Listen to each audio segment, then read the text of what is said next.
Bapa, hati kami sudah siap untuk dilawat oleh kebenaran firman. Tuhan Yesus, Engkau yang berfirman dan kami memohon belas kasihan-Mu.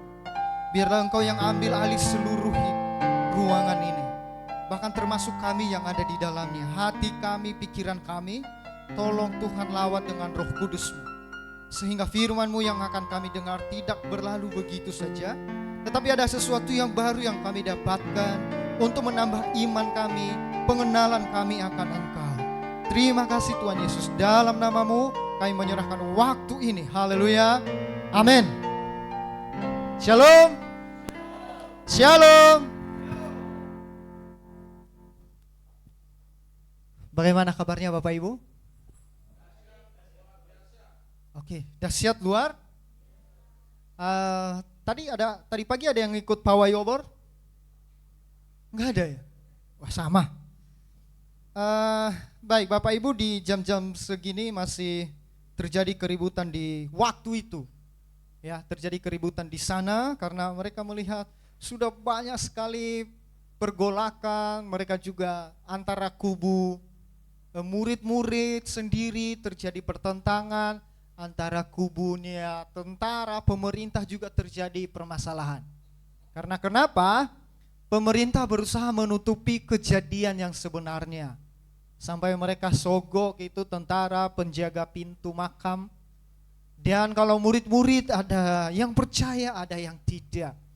Baik, Bapak Ibu yang diberkati oleh Tuhan Yesus Kristus, kita akan melihat Alkitab kita di dalam Yohanes pasal 20. Yang pastinya perenungan kita nggak akan jauh-jauh dari tentang kebangkitan ya. Yohanes pasal 20, Injil Yohanes pasal 20. Kita mulai baca ayat 25.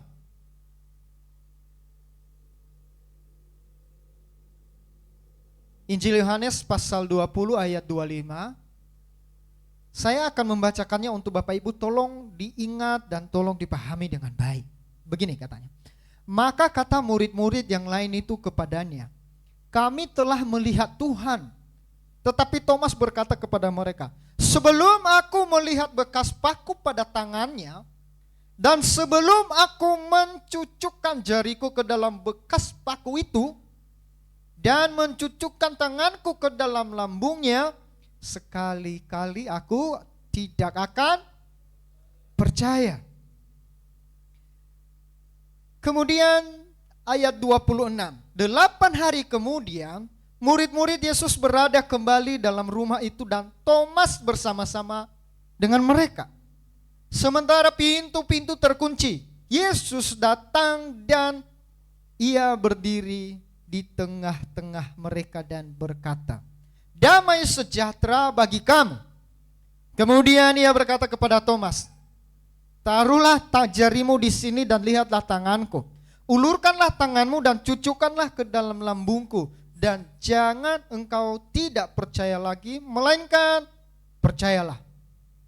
Kita baca bersama-sama ayat 28 dan 29. 1, 2, 3. Thomas menjawab dia, ya Tuhanku. Kata Yesus kepadanya, karena engkau telah melihat aku, maka engkau percaya. Berbahagialah mereka yang tidak melihat namun percaya. Sekian jauh pembacaan firman Tuhan. Yang berbahagia ialah yang membaca, merenungkan, dan yang melakukannya dalam kehidupan sehari-hari. Bapak, Ibu, saudara-saudara, dan teman-teman yang diberkati oleh Tuhan Yesus Kristus, pagi hari ini saya memberikan tema yaitu Thomas, ragu atau yakin. Ya, mungkin di antara kita pernah ada di posisi itu. Namun yang menarik di ayat 27, bagian B, taruhlah jarimu di sini dan lihatlah tanganku dan ulurkanlah tanganmu.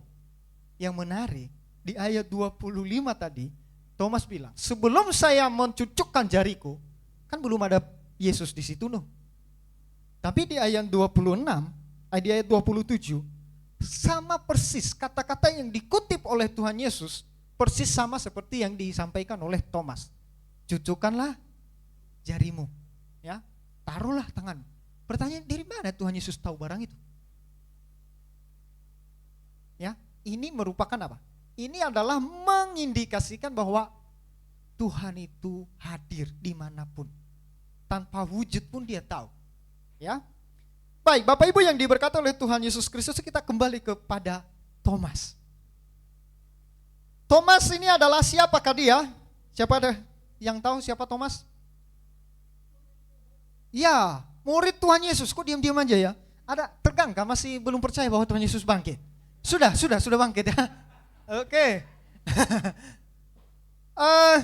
Dia adalah murid Tuhan Yesus, atau sering disebut juga dia namanya Didimus, atau bisa juga disebut si kembar. Ya, dia ini kembar, tapi belum di dalam Alkitab tidak ada catatan tentang siapa kembarannya, siapa namanya. Tapi ya pasti dia anak kembar. Ya.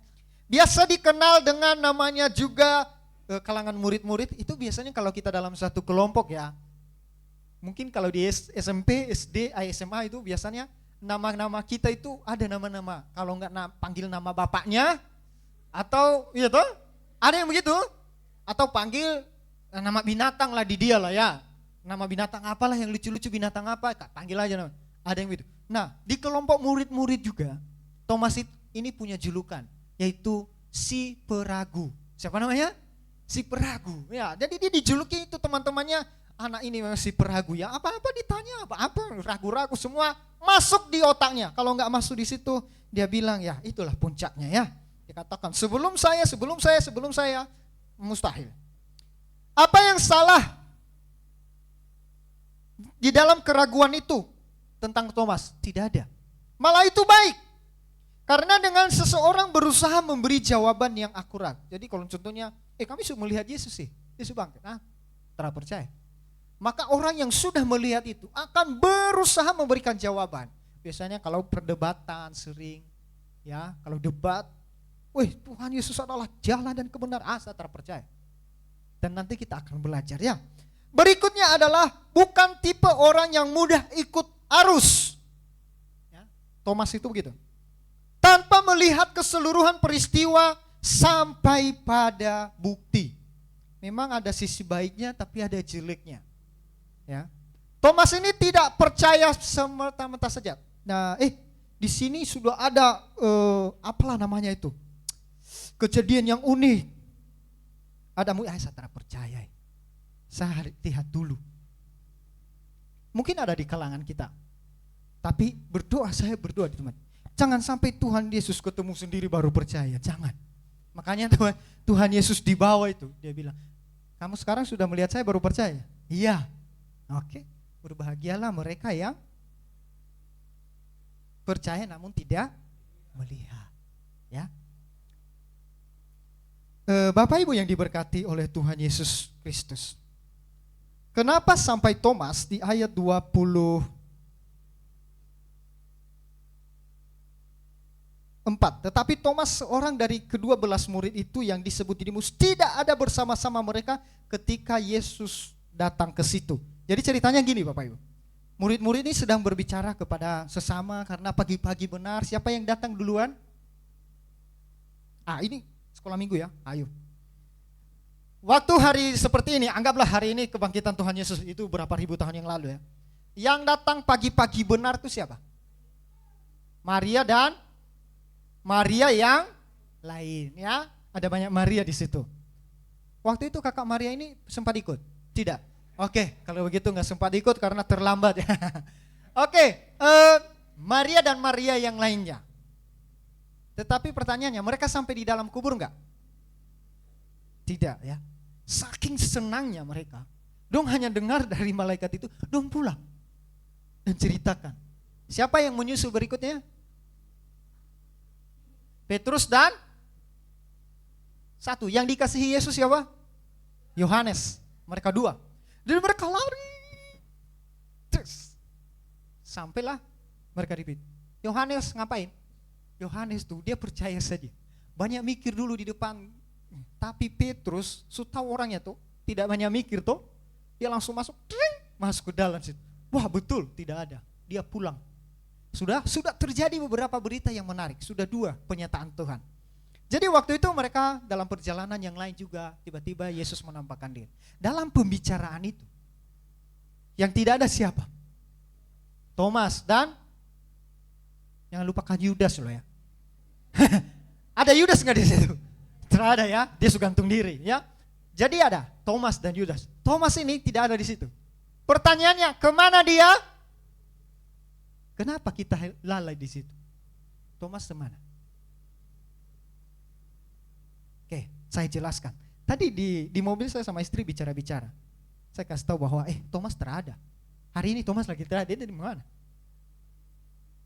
Kan nanti 8 hari kemudian. Berarti anggap dia hari Minggu. Berarti hari Senin depan. Minggu, Senin, Selasa, Rabu, Kamis, Jumat. Sabtu, Minggu, Senin. Senin depan, bukan Senin besok. Barulah ketemu Thomas. Lah di mana dia? Rupanya Thomas ini waktu mereka Tuhan Yesus disalib, murid-murid berpencar, berlarian, dan Thomas sendirian ambil jalan juga, dia lari. Menariknya, dia nggak mau di situ, dia nggak mau kumpul. Dia begitu terpuruk, dia begitu sakit. Kenapa? Dia dari tadi beragu tuh. Dia itu ragu-ragu dengan Tuhan. Selama 3,5 tahun itu, dia masih ragu. Dan terlebih kejadian ini, sampai Tuhan Yesus mati di kayu salib, maka dia semakin ragu dan dia sakit hati sekali dengan Tuhan.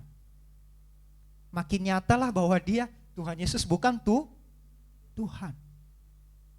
Coba 3 tahun sama-sama dia ikut. Tapi dia benar-benar kecewa, dia pergi jauh sendiri. Ada yang begitu ya, kalau kita dalam keadaan masalah, saya butuh refreshing. Atau apa? Healing. Oke. Dia butuh healing. Dalam keadaan itu dia bergumul sekali posisinya. Tuhan, ini benarkah yang saya percaya ini? Yang lain lagi heboh ini. Yang lain sementara heboh, dia sudah bangkit. Dan waktu mereka dalam pergumulan berat ketika Tuhan Yesus disalibkan, itu saya yakin mereka sedang menangis. Tetapi Thomas lebih sedih lagi hidupnya. Dia tidak terima, kenapa Tuhan yang saya percayai, kenapa begini ya Tuhan ya? Kenapa mati? Pernah gak terpikirkan? Kenapa sampai Thomas memisahkan diri? Begitu kecewanya Thomas. Dan dia bilang, sebelum saya mencucukkan jariku, saya baru percaya. Itulah Thomas ya. Sampai segitunya dia kecewa. Tetapi teman-teman tahu alasan kenapa harus begitu. Thomas orang yang setelah mengalami peristiwa itu, dia mengambil waktu sendiri. Dia tidak buru-buru ya seperti Petrus ya, yang lain. Memang ke-12 murid Tuhan Yesus ini Tuhan pilih dengan karakter masing-masing. Dia begitu, setelah itu dia bilang, dia menyendiri dan dia terus bertanya-tanya. Tetapi menariknya ya, di dalam 8 hari itu, kenapa Tuhan Yesus tidak langsung datang enggak sih? Yang lain ini sudah rame nih. Yang lain sudah percaya nih, dia Tuhan subangkit. Thomas bilang, no, terpercaya barang itu. Thomas terpisah dari teman-temannya karena dia kecewa dan lebih memilih menyendiri. Sampai peristiwa demi peristiwa, dia gak mau. Sebenarnya keunikan Thomas adalah yang pertama, ketika Yesus mendengar, inilah ya, Thomas itu sebenarnya ada sisi positif. Ketika Yesus mendengar bahwa Lazarus meninggal dunia, masih ingat kisah ini? Lazarus meninggal dunia. Ia berkeputusan untuk kembali ke Yudea. Ini maksudnya Yesus. Padahal baru saja orang mau melemparinya dengan batu di daerah itu. Ini kisahnya. Jadi waktu Yesus ada di Yudea, karena terjadi pergolakan karena dia menyebut dia Tuhan apa segala macam. Orang-orang ahli Farisi, ahli Taurat dan segala, mereka mau melempari Yesus batu. Tapi dia luput dari situ ya. Sesudah para rasul gagal menahan Yesus. Jadi ceritanya gini. Waktu Yesus mendengar bahwa Lazarus mati, dan di kisahnya itu di dalam Yohanes pasal 11 ya. Ketika Tuhan Yesus mendengar dan dia kembali. Ingat, waktu dia pergi dari situ tadi itu karena dia mau dilempari batu. Nah, dia kembalilah. Terus murid-murid yang lain menahan. Guru, itu pasti Petrus, saya yakin. Baru saja tadi kita mau dilempar situ, kok mau balik lagi? Tuh mau mati. Setahu tuh Petrus, oke, akhirnya dia tahan. Nah, waktu murid-murid itu gagal menahan Yesus, muncullah yang disebut dengan Didimus atau Thomas. Boleh ditampilkan Yohanes pasal 11 ayat 16.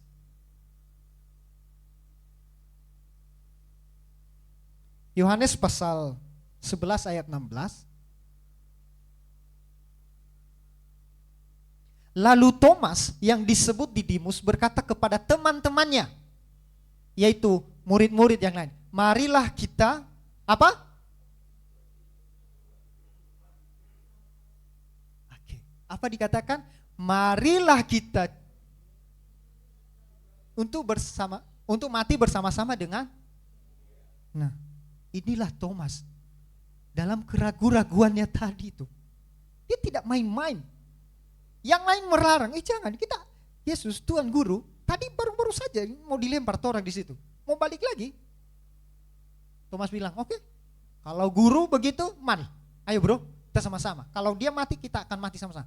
Ingat ini yang bicara bukan Petrus ya. Kamu tahu, yang Petrus bicara, Tuhan, yang lain mati, yang lain pergi, saya tetap dengan Tuhan. Nah, Tuhan bilang, sebelumnya yang berkokoh gosok sanggal. Ini bukan Petrus. Jadi kalau Thomas bicara itu dia betul-betul. Tidak main-main. Ya, dia sudah memikirkan. Tadi ingat julukannya apa? Si peragu. Tapi kalau dia sempat melontarkan kata-kata ini, tidak sembarangan. Thomas tak mau membiarkan Yesus pergi sendirian menantang bahaya. Itu gurunya, jangan macam-macam. Thomas seorang yang terus terang, polos dan tidak malu-malu menyatakan ketidaktahuannya. Itulah Thomas. Dia loyal sama gurunya. Bukan kayak kita waktu SMP SMA melawan guru, ya. Tapi kalau Thomas enggak gitu. Ya, bukan tipe yang itu Thomas. Yang berikut kejadian yang menarik pada perjamuan terakhir. Di dalam Yohanes pasal 14 ayat 5 dan 6. Perjamuan terakhir ketika Yesus berpamitan, Thomas bertanya dengan polos ini. Dia bilang, kami tidak tahu kemana engkau pergi. Jadi bagaimana kami tahu jalan ke situ? Coba ditampilkan Yohanes pasal 14 ayat 5 dan 6.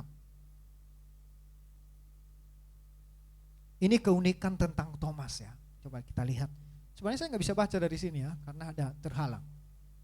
Kata Thomas kepadanya, Tuhan, kami tidak tahu kemana engkau pergi. Jadi bagaimana kami tahu jalan ke situ?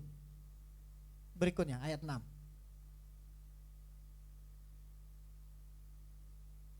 Loh.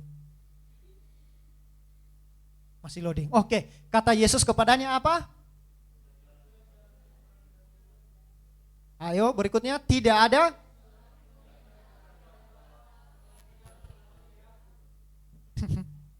Pernah berpikir enggak? Kenapa sampai Thomas bisa berpikir begitu? Sampai memancing Tuhan Yesus. Berkata bahwa akulah jalan. Ada orang lain yang mengaku-ngaku Tuhan di luar daripada Yesus yang bisa berkata begini? Hanya di pertanyaannya Thomas. Dan inilah cikal bakal tentang Tuhan Yesus adalah Tuhan, mengakui dirinya bahwa dia adalah Tuhan. This is a Thomas bro, bukan main-main. Ya, Thomas ragu atau yakin temanya. Pernah nggak berpikir tentang Thomas? Apa sih? Kenapa sampai Thomas itu? Nanti kita belajar berikutnya ya. Keraguan Thomas ini mengundang Yesus untuk menyingkapkan rahasia Tritunggal yang mendalam itu. Akulah jalan dan kebenaran dan hidup. Tidak ada seorang pun yang datang kepada Bapa tanpa melalui aku. Kalau kamu mengenal aku, kamu juga mengenal Bapakku. Inilah pertanyaan yang ya simple, yang murid-murid lain tidak kepikiran untuk menanyakan ini kepada Yesus. Mungkin yang lain, ya itulah ya, maksudnya tadi itu, mungkin yang lain sudah paham, oh berarti kayaknya perjamuan Tuhan Yesus itu datang ke sana untuk menyiapkan tempat, terus untuk menyiapkan tempat ke surga, nanti kalau orang meninggal, semua yang masuk surga. Tapi Thomas gak mau, dia bilang, Tuhan, kan Tuhan sudah duluan, oke lah anggaplah Tuhan Yesus tahu jalan ke sana. Loh kami ini loh, kami nggak tahu. Nanti Tuhan duluan bagaimana? Kami mau jalan ikut. Inilah cikal bakal Trinitas itu. imannya Thomas. Bukan main-main, tetapi ya oke lah. Kita jangan berbicara itu dulu. Tetapi dikatakan ini adalah di mana Thomas menyatakan memancing. Ya boleh dikatakan memancing, tapi itu dalam rencana Tuhan, saya pasti tahu. Ya, itu adalah seolah-olah memancing Tuhan menyatakan bahwa aku adalah Tuhan.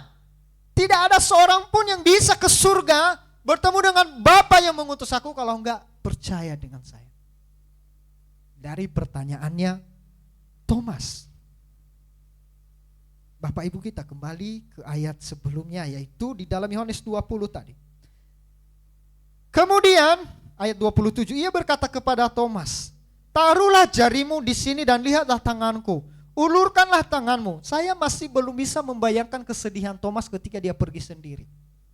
Pasti saya yakin, yang sudah pernah teman-teman bersama-sama dengan atau Bapak Ibu sudah bersama-sama dengan teman atau guru yang setiap hari ada, tiba-tiba disiksa di depan mata dan hilang begitu saja, dan di posisi itu pun kalian tidak bisa ngapa-ngapain. Jangankan begitulah, kita sudah dekat begini tiba-tiba ada yang perpisahan, bro kami harus keluar daerah dan kemungkinan besar kami gak akan kesini lagi. Sedih gak? Sedih. Nah Thomas ini lebih sedih. Makanya mau diyakinkan seperti apapun dia tidak mau percaya. Makanya Tuhan Yesus datang. Ya, dia datang. Siapakah Thomas sampai Tuhan Yesus rela datang hanya untuk satu barang kecil ini saja? Ya.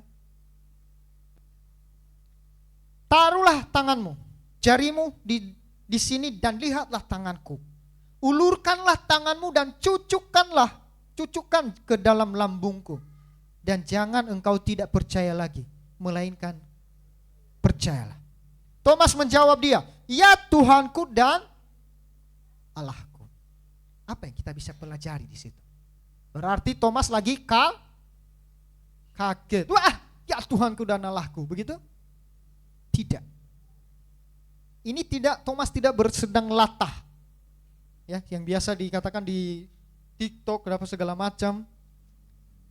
Banyak orang di luar sana menyangkal ayat ini dengan itu hanyalah karena Thomas kaget. Tetapi ayat ini bisa dibantah. Kenapa? Pada zaman itu, kalau seandainya saja Thomas hanya kaget dan mengucapkan kata-kata itu, maka Yesus tegas memarahi dia. Jangan menyebut nama Tuhan Allahmu dengan pasti. Jadi gak punya dalil. Ya, pastinya Yesus yang Maha Tahu melarang Thomas. Dan yang pasti juga Thomas sudah sangat mengenal wajah dan rupa Yesus. Tidak mungkin dia kaget. Kecuali kalau Yesus datang dengan wajah lain. Ya. Contohnya wajah saya. Thomas, ini siapa barang ini? Pasti dia, wajah Tuhan Ali siapa ini? Pasti begitu. Tapi tidak. Ya. Berikutnya bahwa di dalam PL itu perintah untuk tidak, ya ini tadi yang saya sampaikan, dilarang untuk menyebut nama Tuhan Allah sembarangan. Tidak sembarang. Ya sekarang aja ya. Tidak tahu kenapa. Sekarang saja itu udah biasa menyebut nama Tuhan, kaget apa segala macam, sudah biasa. Dulu begitu saya, cuman saya berusaha belajar untuk tidak. Dan yang lebih menyedihkan sekarang tidak tahu ya teman-teman. Yang suka bilang ini apa sih?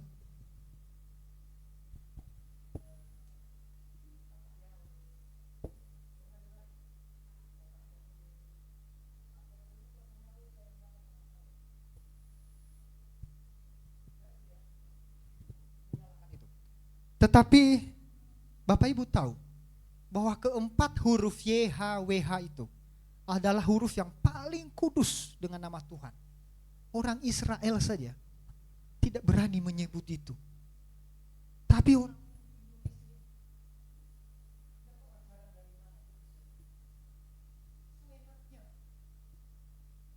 orang Israel itu hanya sebut nama itu, setiap ada kata itu YHWH, mereka ganti dengan Adonai sebagai bentuk penghormatan yang sangat, tidak ada penghormatan selain itu. Jadi karena mereka tidak layak menyebut kata itu, makanya mereka ganti dengan Adonai. Tetapi dalam penulisannya YHWH. Tapi mereka baca bukan Yahweh tetapi Adonai. Saking kudusnya. Lah sekarang saya tidak bisa bilang itu salah, enggak.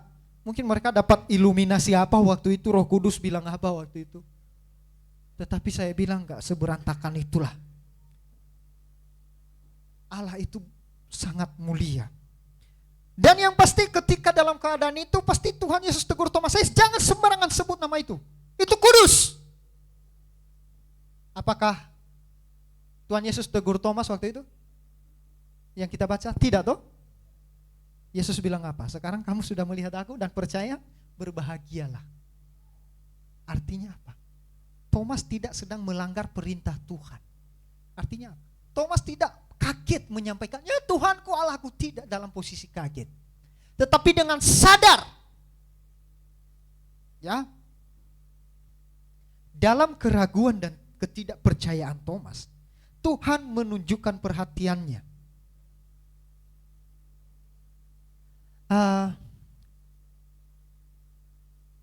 Kalau contohnya kita di sini mungkin ada ratusan orang, terus ada satu orang yang menyendiri sendiri hari ini dia datang.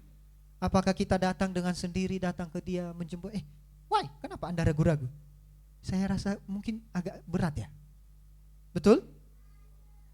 Yesus ini seberapa sepenting itu dia, sepenting itu Thomas bagi Yesus. Muridnya, orang yang dekat dengan dia. Sebenarnya cukup saya nanti Thomas tuh percaya sendiri kok. Yang lain juga sudah lihat ya, yang lain pasti nanti. Tetapi sebegitu sayang Yesus kepada Thomas, ya. Dalam keraguan dan ketidakpercayaan Thomas, Tuhan menunjukkan perhatiannya. 8 hari kemudian, Yesus datang ke Thomas. Kenapa? Setengah mati saya di kayu salib, baru kau terpercaya subangkit. Peng. Begitu kah Yesus? Enggak. Dia datang, saya dengar. Makanya tadi saya bilang di ayat 20 berapa tadi ya? Di ayat 26 ayat 25 bagian B, jawabannya Thomas begini.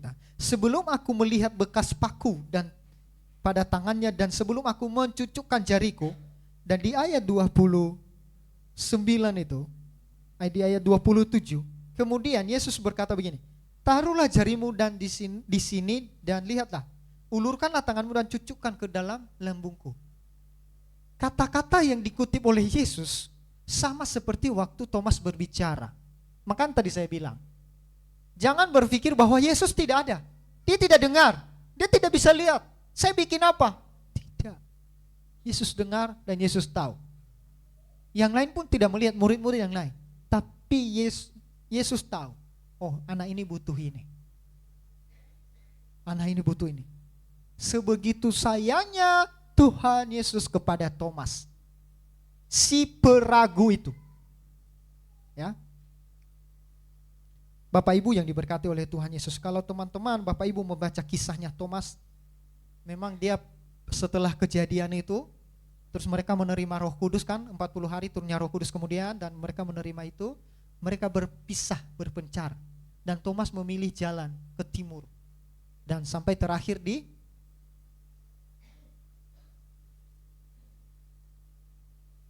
Kamke, ya, di lampu merah dia agak maju sedikit, nanti sebelah kiri ada ruko di situ, terakhir Thomas di situ. Yang mana Thomas ini? Tidak, nah. Dia di India, Bapak Ibu. Terakhir dia mati di sana dalam posisi berdoa dan dia dipanah, habis itu baru ditombak. Ya, Thomas. Setelah di puncak dia mengakui bahwa Engkau adalah Tuhan, ya Tuhanku dan Allahku. Kapan kita bisa mengaku itu dengan Tuhan? Beberapa bulan yang lalu saya pernah bertanya, seberapa persen atau seberapa penting, seberapa Anda melibatkan Tuhan dalam hidup Anda? Seberapa besar? Dan Thomas dalam hadirat. Thomas menyadari dengan jelas dia ada dalam hadirat Tuhan. Dan berikutnya, selama ini Thomas hanya berani ikut Tuhan dalam keraguan-raguan. Dia hanya berani begitu doang. Saya tidak membayangkan ya, Thomas melihat mujizat itu, pasti dia bilang, ini betulankah tidak? Karena apa? Ragu, masih ragu. Dan mungkin di tempat ini ada ragu dengan Tuhan. Ada yang ragu dengan Tuhan? Ya oke, mungkin dengan pengalaman Bunda mungkin bisa berkata tidak. Tetapi yang lain bisa. Ya, ada betulankah? Benarkah Tuhan itu ada? Bangun hubungan dengan Tuhan. Tapi yang pasti selama engkau dengan Tuhanmu, percayamu, Tuhan tidak membiarkan kamu. Bayangkan Thomas saja. Tuhan datang sendiri dengan lembutnya. Mungkin kalau saya di dalam posisi Tuhan waktu itu, saya bilang, ini anakku lihat saya di atas kayu salib itu mati. Baru kau tidak percaya lagi. Baru kau lihat kubur itu, siapa yang bisa menggeser itu batu besar itu? Tidak ada. Tapi dengan lembut Tuhan datang. Begitupun dengan Bapak Ibu. Jangan bilang bahwa aduh, dosa saya sudah merah seperti kain kesumba. Sudah parah sekali dosa saya ini, nggak bisa. Kayaknya darah Yesus nggak cukup untuk menyucikan. Kamu siapa? Enggak. Ya, bukan alasan untuk kamu meragukan Tuhan ya. Bapak Ibu, jangan pakai alasan itu. Bapak Ibu, aplikasinya untuk kita bahwa tentang Thomas. Biarlah pengakuan kita lahir dari hati karena perjumpaan kita dengan Kristus. Amin. Pengakuan kita, penyembahan kita, kita katakan Tuhan engkau baik. Itu memang karena kita merasakan Tuhan baik. Dan jangan kamu bilang Tuhan engkau jahat. Kejahatan Tuhan mana?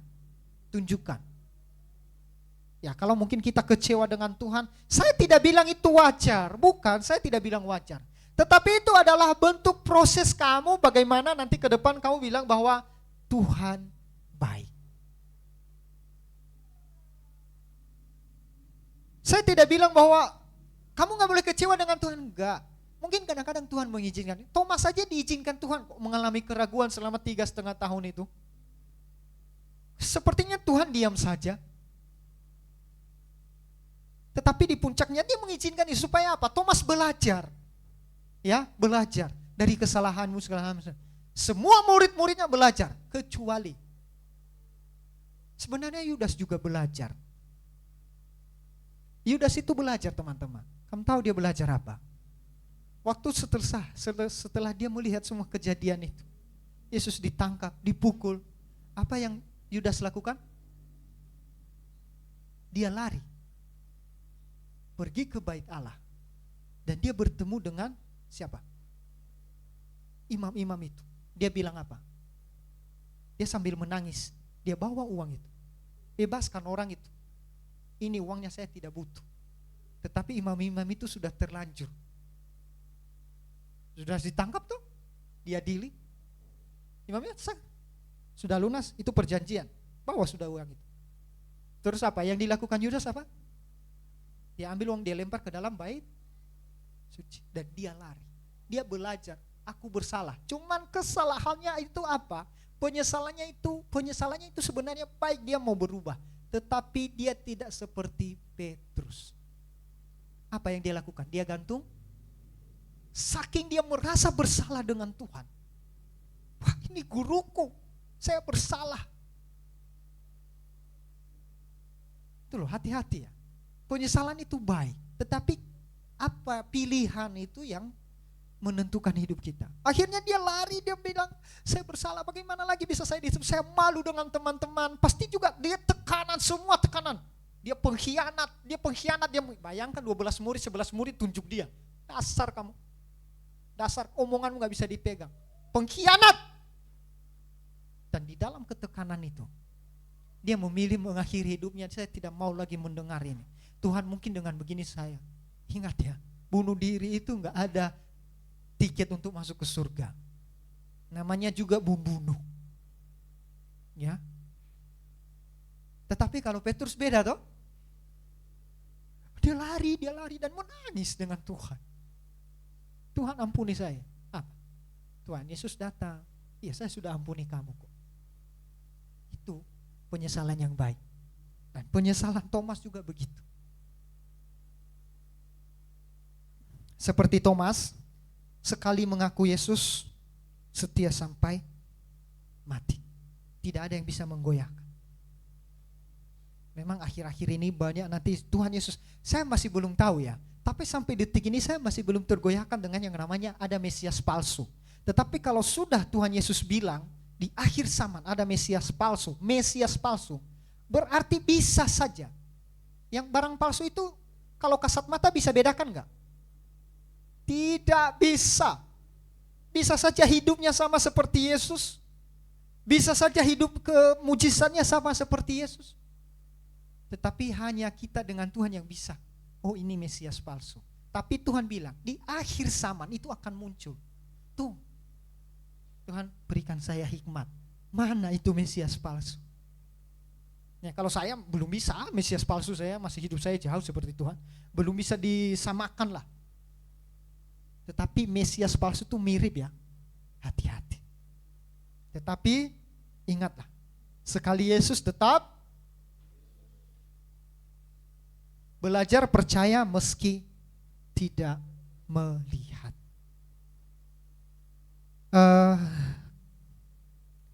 Lagunya walau ku tak dapat. Mungkin teman-teman pernah melihat di TikTok sejarah lagu itu toh? Siapa penciptanya itu? Dan dia bilang apa? Lagu tersulit yang pernah dia ciptakan adalah lagu itu. Karena harus dari pengalaman orang yang namanya Gracia Epifania. Anugerah di hadapan Tuhan. Kami belajar Gracia itu adalah anugerah, Epifania itu adalah di hadapan Tuhan. Jadi anugerah yang besar di hadapan Tuhan. Jadi anak ini, saya sedikit menyampaikan ini supaya Bapak Ibu juga diberkati. Mungkin diberkati. Anak ini saya sudah pernah mendengar kesaksiannya karena dulu sering ke kampus ya. Dia nyanyi. Jadi anak ini dia lahir anak yang kayak cacat lah. Matanya dia kalau melihat sesuatu tuh harus nempel begini baru dia bisa lihat. Nah di dalam kandungan kan di USG dan dokter sudah menyampaikan itu ke orang tuanya. Bapak Ibu tahu dia ditolak sama bapak mama dan semua keluarganya. Tidak mau diterima dan berusaha diadakan. Sudah tidak tahu ceritanya, akhirnya anak ini lahir. Dan dalam posisi dia lahir juga tidak diterima. Tidak diterima dan akhirnya nyampelah bertemu dengan seorang hamba Tuhan. Orang tuanya dilayani. Sampai akhirnya mereka menemukan kata-kata yang dimana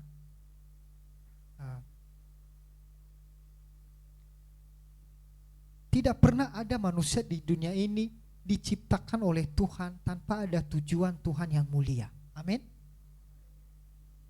Dan dijelaskan akhirnya mereka menerima anak ini. Setelah diterima, mereka didoakan, dia didoakan. Anak itu matanya nggak bisa melihat teman-teman, tapi dia lihai dalam main piano organ. Dia jago sekali. Dari umur 4 tahun dia sudah main itu dan dia nyanyi. Nah setelah itu, setelah pengalaman hidup itu, dia diterima, akhirnya dia jadi berkat di mana-mana. Dia diterima oleh keluarganya. Dan bapak mamanya bilang, saya bangga punya anak seperti ini. Seandainya saja dia normal, saya belum sebangga ini mungkin. Kenapa? Mereka bisa melihat anugerah Tuhan dalam diri anak itu. Nah masa kita yang biasa normal begitu, masa kita gak bisa melihat Tuhan baik dalam hidup kita? Tidak mungkin. Kalau tidak bisa melihat berarti ada yang salah. Bukan Tuhan yang salah teman-teman, tetapi diri kita, hati, pikiran kita. Apa yang salah? Tuhan tolong koreksi kah? Ambil waktu dengan Tuhan, berdoa. Bapa, apa yang salah dengan saya? Koreksi saya dong. Memang harus dengan lega, harus dengan lapang dada minta Tuhan koreksi, minta Tuhan koreksi. Dan setelah itu orang ini pencipta lagu Ku sadar tak semua dapat aku miliki. Jadi mereka bertemu, dia mendengar kesaksian itu, dia menangis dan dia pulang, dia ciptakan lagu ini dan dia bilang, lagu tersulit yang pernah saya bikin ini sudah. Karena kenapa? Saya tidak bisa masuk karena itu saya tidak bisa di posisi anak itu. Tetapi harus berusaha. Makanya di berikutnya, walau ku tak dapat melihat semua rencanamu. Ya apa sih rencana Tuhan yang bisa kita lihat? Tidak ada.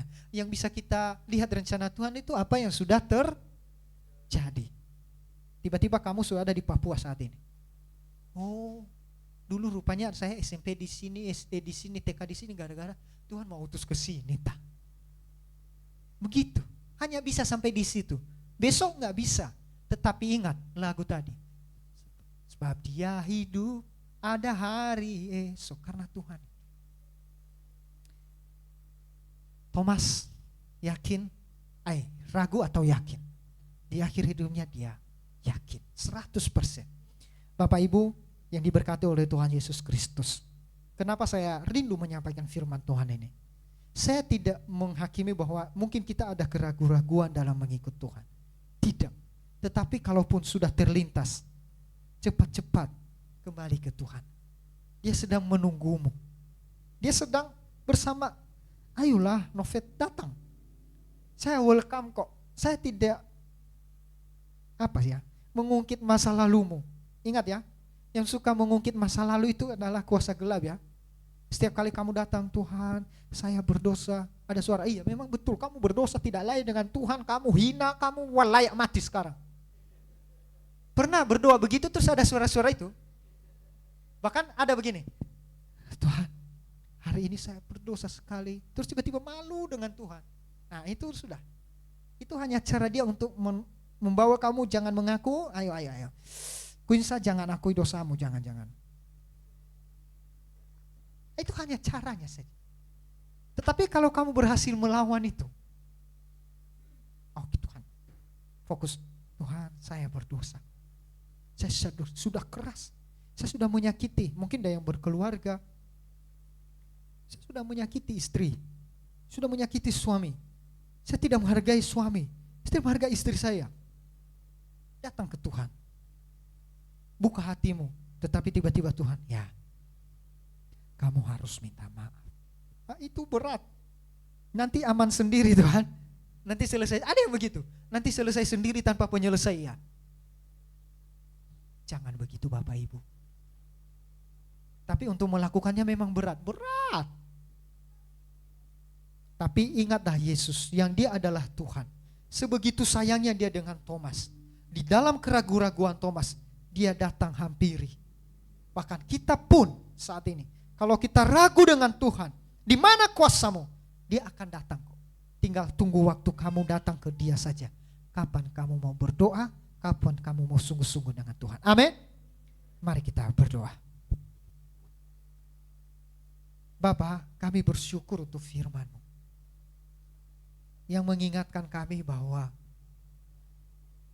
Thomas yang si peragu itu saja yakin bahwa Engkau adalah Tuhan dan Allah yang hidup dan sudah hidup, dan hari ini kami sudah memperingatinya, dan tidak ada alasan kami untuk meragukan apakah Engkau hidup,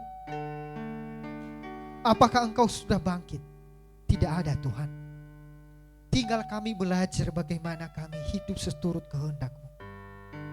Ajar kami Bapa, tolong kami, mampukan kami, berikan kami belas kasihan, supaya kami melihat Engkau yang hidup itu dan memancarkan kasih-Mu di dalam kami, di dalam keluarga kami, dalam pekerjaan kami, dan dimanapun kami berada.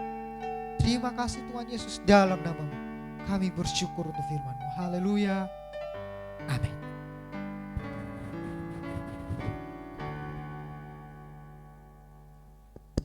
Haleluya.